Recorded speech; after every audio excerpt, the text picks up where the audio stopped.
Deep down, I knew I had a passion for fitness.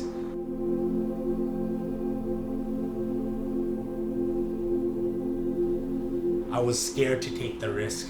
I wanted to fit in, and I wanted to be like everyone else.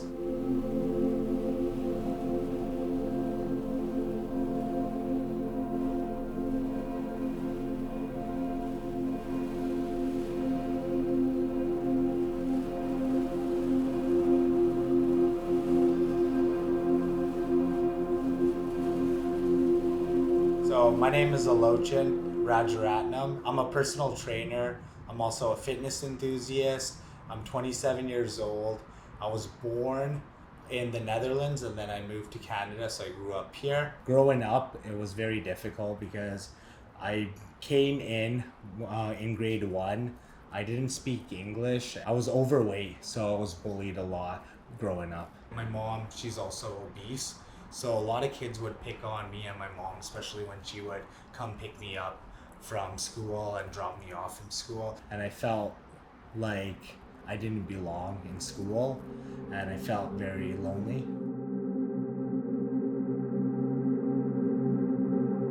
In elementary, it was difficult, like just, catching up in school, learning English, being head to head with my peers.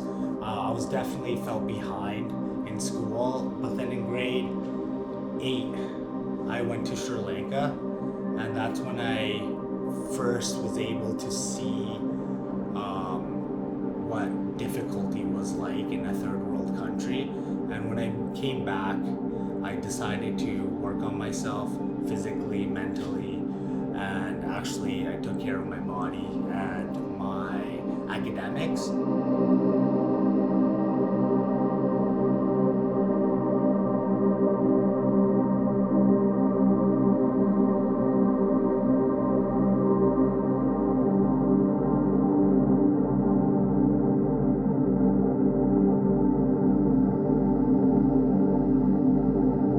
As time went on, close to the end of the year of my graduation in grade 12, I hyper-focused on working out because I was a fitness enthusiast. My grades started plummeting, and I ended up not getting to the school I wanted to get into, and I wanted to get into UBC Solder, which is like a prominent university for business school. And one thing that taught me was acceptance. It taught me that sometimes I'm not gonna achieve my goal, and that doesn't make me a failure, but I have to still move forward.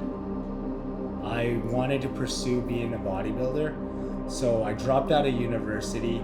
I was in business school. I chose to drop out because school was all online, and I thought that paying for school during that time didn't make any sense, so I took the risk and I dropped out. COVID happened, the gyms were shut down. Then the gyms opened up and I was rushing to get back into it and compete. And there I herniated my disc deadlifting 4 plates.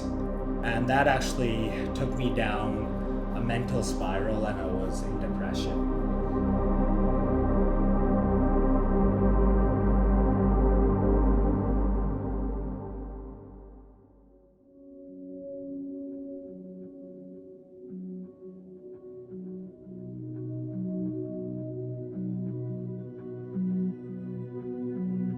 I remember feeling hopeless. I remember herniating my disc and barely going home, not being able to work out for 3 months, and being like, this is it. This is it. Like, I chose to drop out of university, which I shouldn't have done. And I was doubting myself at that moment. I'm like, maybe I messed up.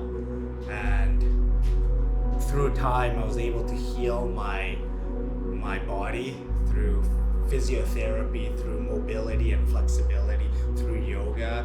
And I was able to also heal my mind through the therapy that I had with my counselor.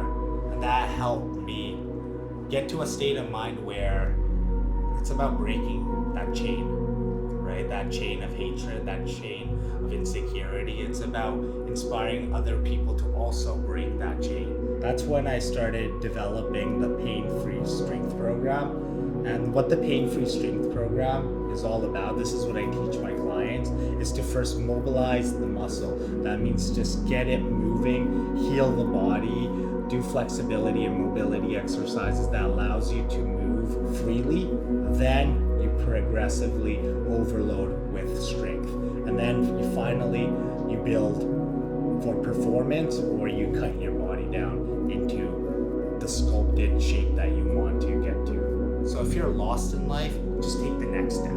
That's all you can do. And that next step means you have to take some risk. And it's okay to take risk, because it's okay to fail. Failure is not the end. Failure just means recalculation.